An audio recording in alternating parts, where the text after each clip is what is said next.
What if I told you that almost everything you've heard about Cleopatra is wrong? What if the woman the world remembers as a mythical beauty was actually something far more dangerous, an intellectual force, a political mastermind, and a ruler whose greatest secrets remain hidden even after 2,000 years? Tonight, we dive into the shadows of ancient Egypt, uncovering the mysteries, betrayals, and hidden motives behind the world's most misunderstood queen. And as you listen, remember this. History is written by the winners, and Cleopatra was not one of them. Cleopatra VII was never supposed to become a legend. She was born into a royal dynasty drowning in corruption, where brothers poisoned sisters, where sisters plotted against brothers, and where loyalty died long before battle ever began. The young Cleopatra grew up inside a palace where trust was a myth and danger lived in every hallway. Most people today imagine her life as golden and luxurious, but in reality, she grew up in a world of daggers, whispers, and shifting alliances. At just 18 years old, Cleopatra inherited a kingdom on the verge of collapse. Egypt was nearly bankrupt. Its military was weak, famine was spreading, and surrounding nations were ready to carve the empire into pieces.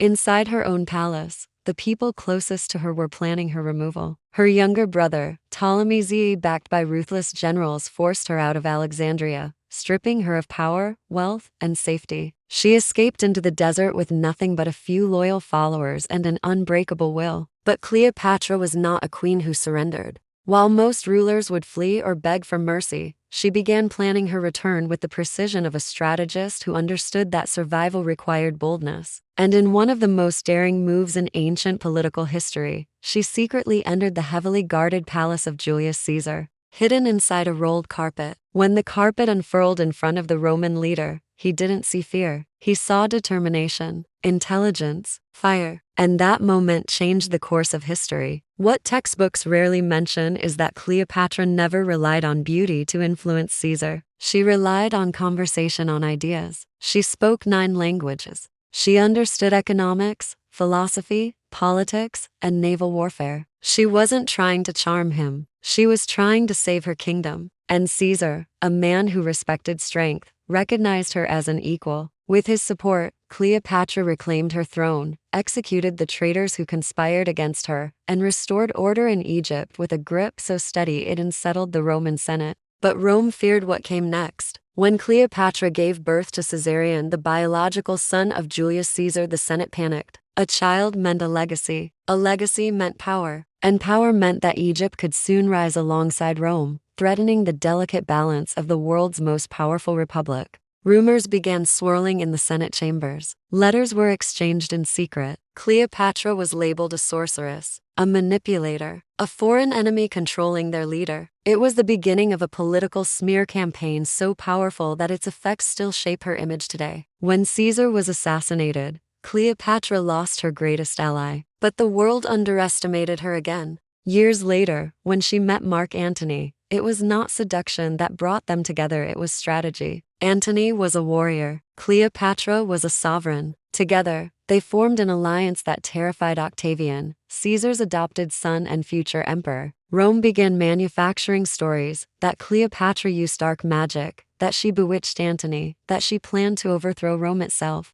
These lies spread faster than truth, building a narrative that painted her as a villain. The tension accelerated toward war, culminating in the legendary Battle of Actium. Popular history says Cleopatra panicked and fled, leading Antony to follow. But that's propaganda. In reality, Cleopatra commanded her own fleet of ships, heavy, armed, and expertly maneuvered. However, betrayal ripped through Antony's ranks. Officers defected. Resources dwindled. Surrounded and outnumbered, Cleopatra ordered a strategic retreat. It wasn't cowardice. It was survival. But Octavian twisted the story, turning caution into humiliation and humiliation into political power. As Octavian invaded Egypt, the empire trembled. Mark Antony's forces collapsed. Alexandria fell into chaos. Cleopatra retreated to her final stronghold, a fortified mausoleum she had prepared long before, as if she always knew her life would be defined by tragedy. Inside that silent stone chamber, she gathered her treasures, her scrolls, and her final set of plans.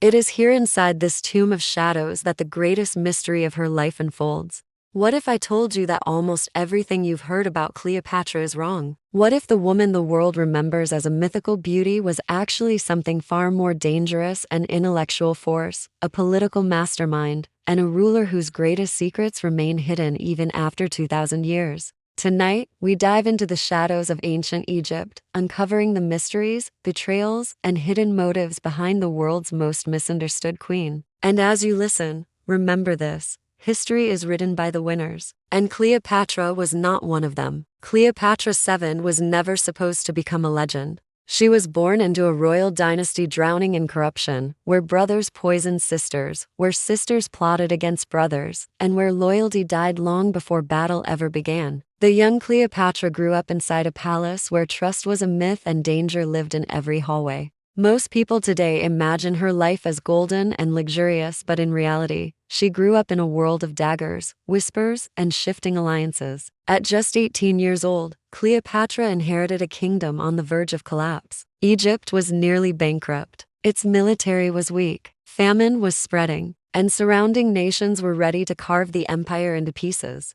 Inside her own palace, the people closest to her were planning her removal. Her younger brother, Ptolemy Z, backed by ruthless generals, forced her out of Alexandria, stripping her of power, wealth, and safety. She escaped into the desert with nothing but a few loyal followers and an unbreakable will. But Cleopatra was not a queen who surrendered. While most rulers would flee or beg for mercy, she began planning her return with the precision of a strategist who understood that survival required boldness. And in one of the most daring moves in ancient political history, she secretly entered the heavily guarded palace of Julius Caesar, hidden inside a rolled carpet. When the carpet unfurled in front of the Roman leader, he didn't see fear. He saw determination, intelligence, fire. And that moment changed the course of history. What textbooks rarely mention is that Cleopatra never relied on beauty to influence Caesar. She relied on conversation, on ideas. She spoke 9 languages. She understood economics, philosophy, politics, and naval warfare. She wasn't trying to charm him. She was trying to save her kingdom. And Caesar, a man who respected strength, recognized her as an equal. With his support, Cleopatra reclaimed her throne, executed the traitors who conspired against her, and restored order in Egypt with a grip so steady it unsettled the Roman Senate.